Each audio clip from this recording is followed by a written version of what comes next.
नमस्कार दोस्तों, स्वागत है हमारी YouTube चैनल लर्निंग पर्सन की इंग्लिश सीखो पाठशाला की इस खास श्रृंखला में, जहां पर हम अंग्रेज़ी को आसान और मज़ेदार तरीके से सीखते हैं, बिल्कुल बेसिक से लेकर एडवांस तक। यदि आपको लगता है कि अंग्रेज़ी सीखना मुश्किल है या आप अंग्रेज़ी बोलने में हिचकिचाते हैं, तो ये वीडियो आपके लिए महत्वपूर्ण होने वाली है। आज का टॉपिक है हमारा क्रिया वर्ब। तो आज हम वर्ब के बारे में पढ़ेंगे। वर्ब को बारे में पढ़ने से पहले मैं आपको बता दूं, यदि आप कोई कामकाजी व्यक्ति है या आप स्टूडेंट है या कॉलेज जाने वाले हैं, और यदि आपने किसी दिन ये डिसाइड कर लिया कि हम कॉलेज नहीं जाएंगे, काम पर नहीं जाएंगे, आज हम घर पर ही लेटेंगे, और लेट करके आप सोच रहे होंगे कि मैं कोई काम नहीं कर रहा हूँ, तो ये गलतफहमी है। आप लेटे हुए हैं फिर भी सोच रहे हैं। यदि आप सोच तो रहे हैं ना, तो इसलिए सोचना भी एक काम है।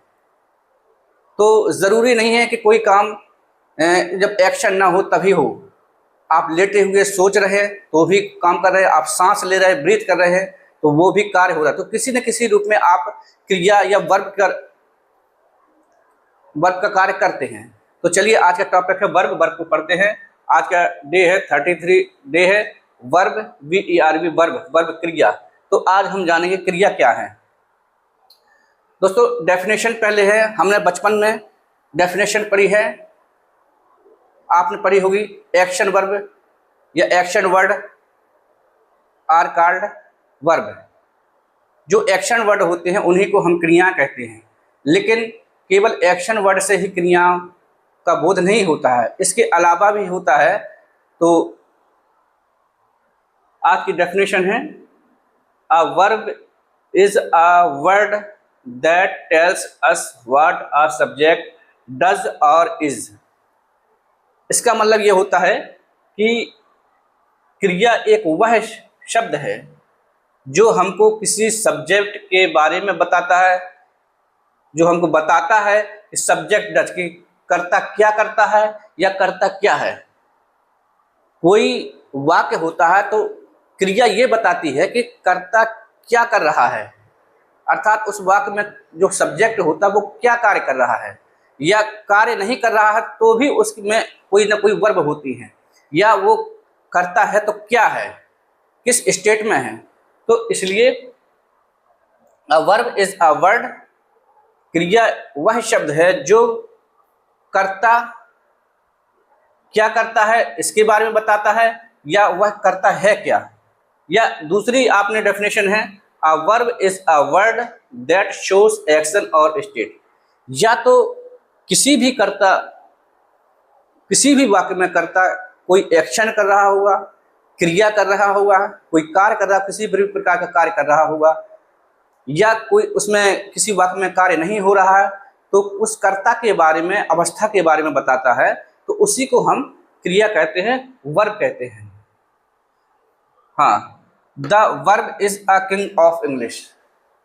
इससे पहले the verb is a king of English, जो क्रिया होती है वो अंग्रेजी भाषा का किंग है। वर्ब के बिना कोई भी सेंटेंस पूर्ण नहीं होता है, इसलिए वर्ब बहुत ही इंपॉर्टेंट हो जाता है। आज की वीडियो में हम जानेंगे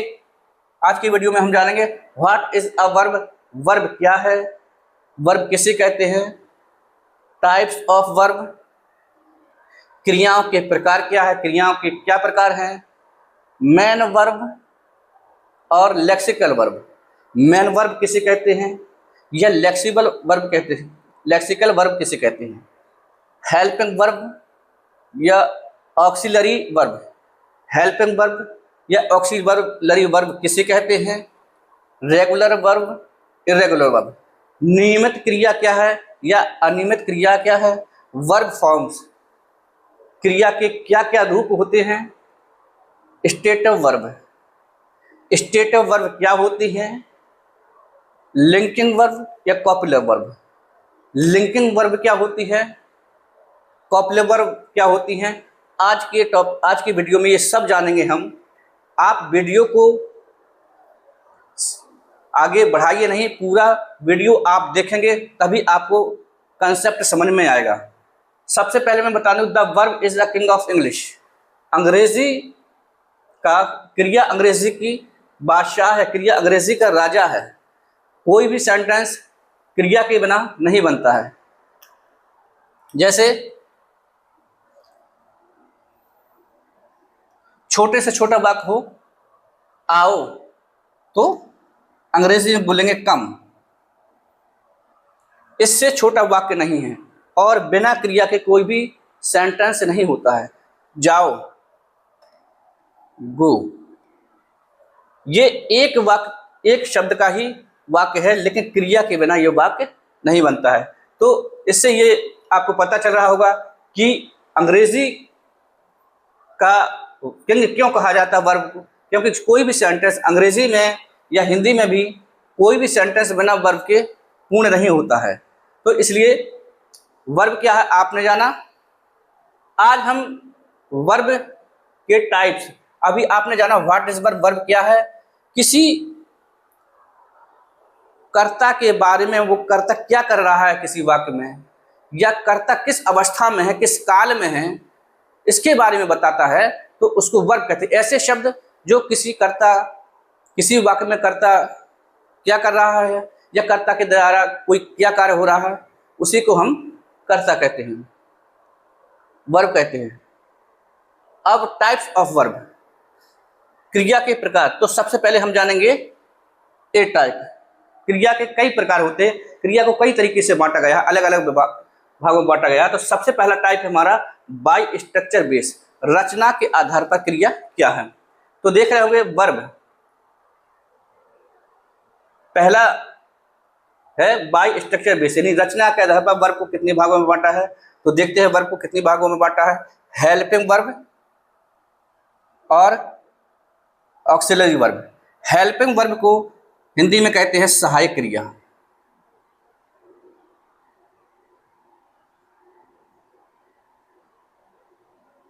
सहायक क्रिया। हेल्पिंग वर्ब को अंग्रेजी में हिंदी में सहायक क्रिया कहते हैं, और इसी को हम ऑक्सिलरी वर्ब कहते हैं। जो मैंने यहाँ बताया है आपको कि हेल्पिंग वर्ब, ऑक्सिलरी वर्ब, तो हेल्पिंग वर्ब को ही ऑक्सिलरी वर्ब कहते हैं। इस हेल्पिंग वर्ब को तीन भागों में बांटा गया है। Primary auxiliary verb, model auxiliary verb, semi model auxiliary verb. Primary auxiliary verb जो होते हैं तीन होते हैं। मॉडल ऑक्सिलरी वर्ब जो होते हैं 10 होते हैं। इस प्रकार से ये 13 होते हैं। और इसके बाद ये मेन वर्ब, या मेन वर्ब को ही हम लेक्सिकल वर्ब कहते हैं। लेक्सिकल वर्ब क्या है? लेक्सिकल वर्ब को पुनः तीन भागों में बांटा गया है। ट्रांजिटिव वर्ब, जिसको हम हिंदी में कहते हैं सकर्मक क्रिया कहते हैं। इंट्रांजिटिव वर्ब, जिसको हम हिंदी में अकर्मक क्रिया कहते हैं। और एक होती है डिस्ट्रांजिटिव वर्ब। तो ये क्या है, ये सभी वर्ब क्या है, इसके बारे में हम आगे जानेंगे।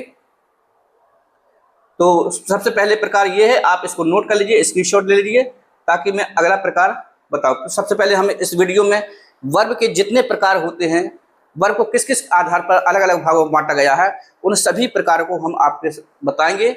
इसके बाद उसके बारे में डिटेल से फिर बात करेंगे कि हेल्पिंग वर्ब क्या है, ऑक्सिलरी वर्ब क्या है, प्राइमरी ऑक्सिलरी वर्ब क्या है, मॉडल वर्ब क्या है, सेमी मॉडल वर्ब क्या है, या ट्रांजिटिव वर्ब क्या है, इंट्रांजिटिव वर्ब क्या है, डिस्ट्रांजिटिव वर्ब क्या है। तो सबसे पहले हम मोटा वर्ब का क्लासिफिकेशन लिखते हैं। तो सबसे पहले क्लासिफिकेशन ये है, तो इसको नोट कर लीजिए। इसके बाद मैं आपको आगे नोट कर लीजिए इसको।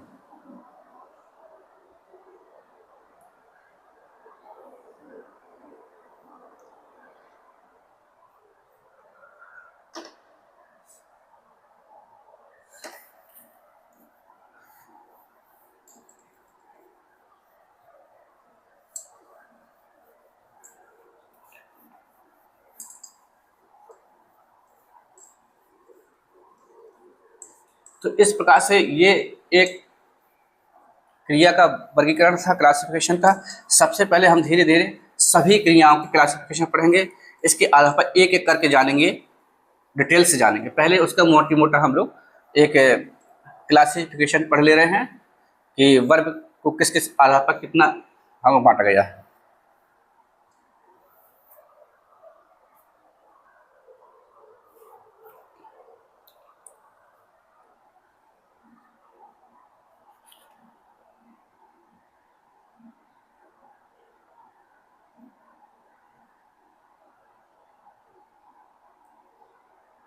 बाय ऑब्जेक्ट, कर्म के आधार पर, कर्म के आधार पर। कर्म के आधार पर वर्ब को कितने भागों में बांटा गया है? वर्ब,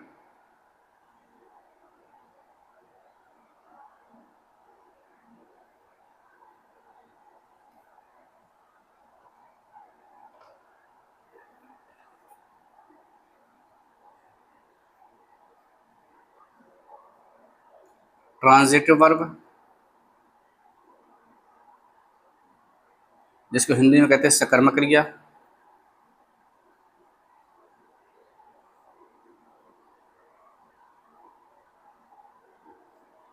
दूसरा है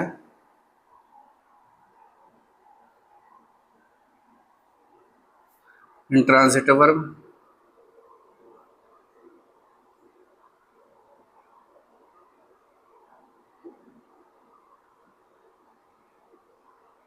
जिसको हिंदी में कहते हैं अकर्मक क्रिया।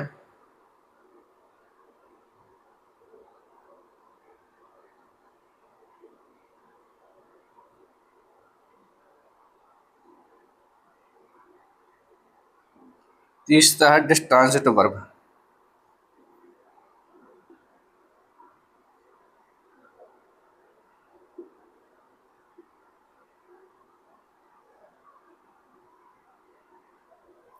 तो ये एक प्रकार था बाय ऑब्जेक्ट के आधार पर। बी,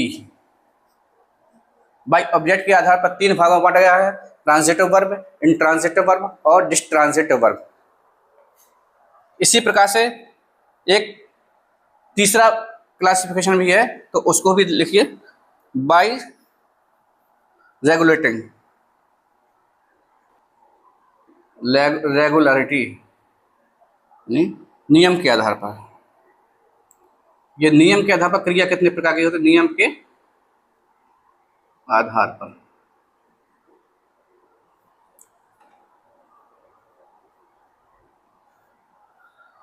नियम के आधार पर क्रिया दो प्रकार की होती है,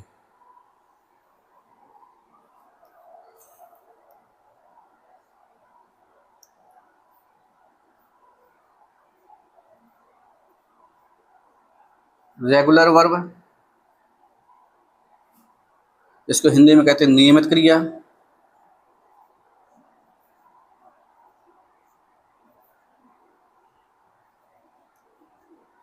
दूसरा है इर्रेगुलर वर्ब।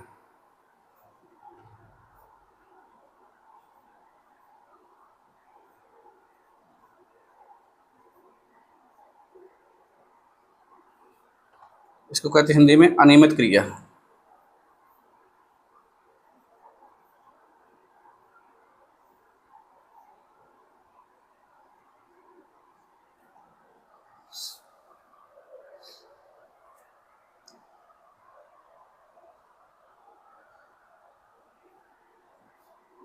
इसके बाद डी, डी इसका एक अगला और क्लासिफिकेशन है, तो किसके आधार पर? तो इसको है D by meaning, by meaning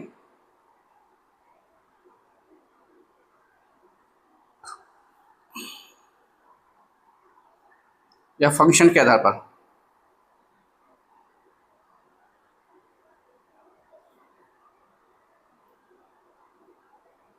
के आधार पर भी इसका क्लासिफिकेशन किया गया है। तो वर्ब,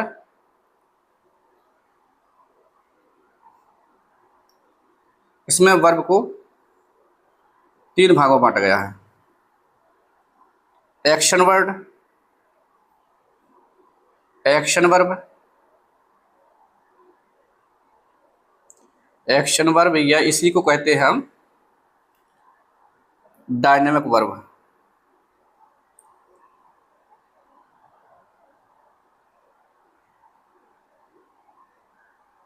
डायनेमिक वर्ब। दूसरा है स्टेटिव वर्ब, स्टेटिव वर्ब। तीसरा है लिंकिंग वर्ब,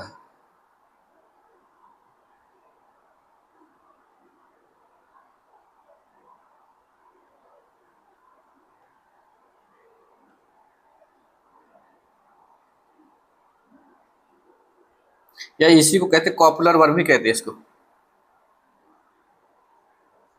कॉपुलर वर्ब। और चौथा है इसका कॉजिटिव वर्ब,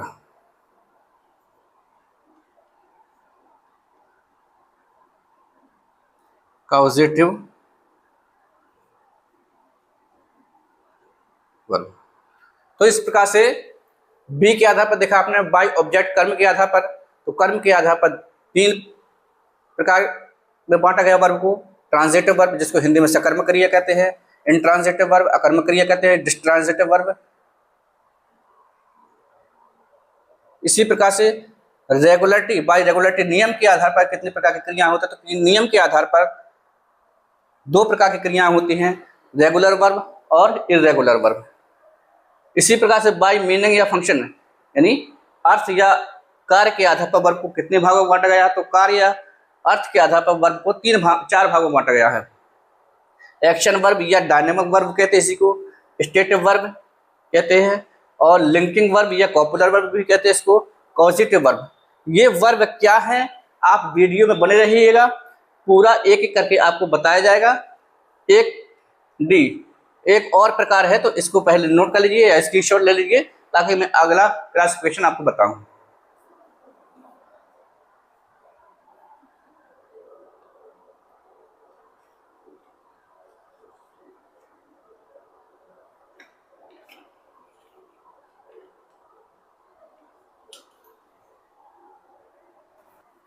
और ये हमारा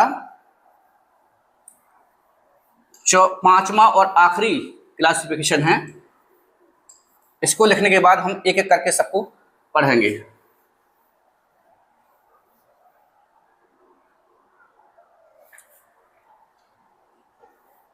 पांचवा और आखिरी जो क्लासिफिकेशन है,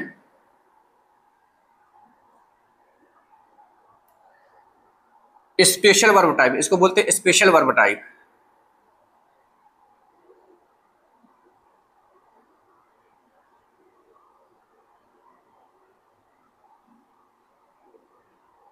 इसके अनुसार वर्ब को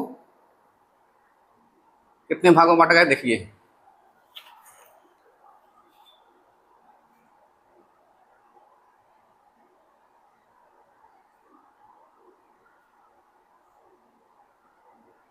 इसके आधार पर वर्ब को मुख्यतः 2 भागों में बांटा गया है, फाइनाइट वर्ब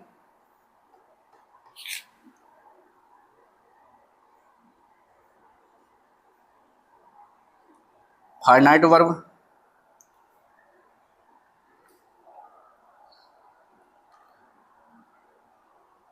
फाइनाइट वर्ब का जो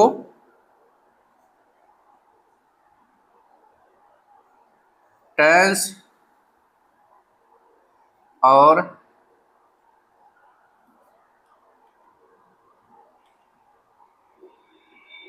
कर्ता के अनुसार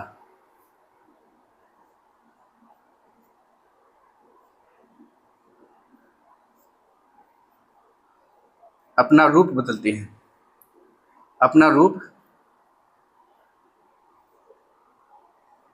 बदलती हैं, उसको हम फाइनाइट वर्ब में रखते हैं। दूसरा है नॉन फाइनाइट वर्ब, दूसरा है नॉन फाइनाइट वर्ब।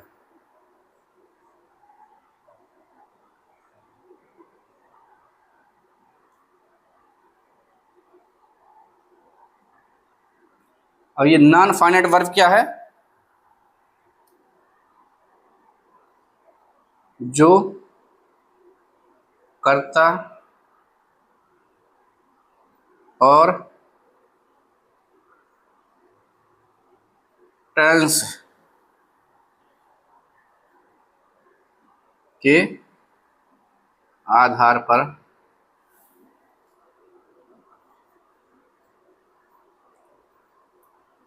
अपना रूप नहीं बदलता है।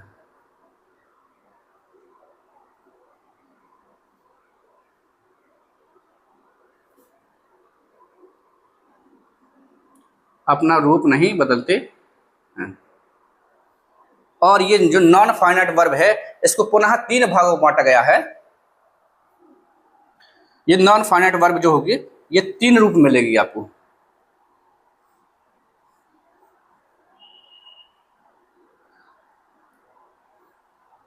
जेरंड, जिसमें क्रिया का फर्स्ट फॉर्म और प्लस आईएनजी रूप होता है उसका।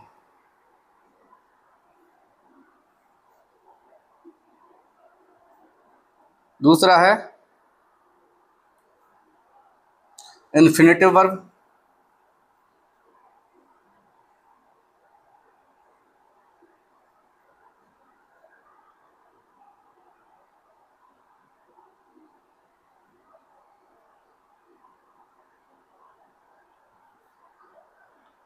जिसमें 2 प्लस क्रिया का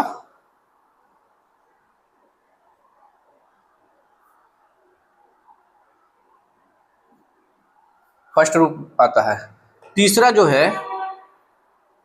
ये है पार्टिसिपल,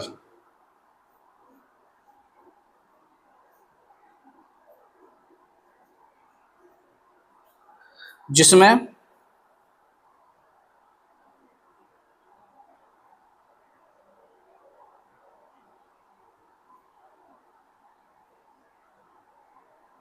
हैविंग के साथ V2 या V3 रहता है।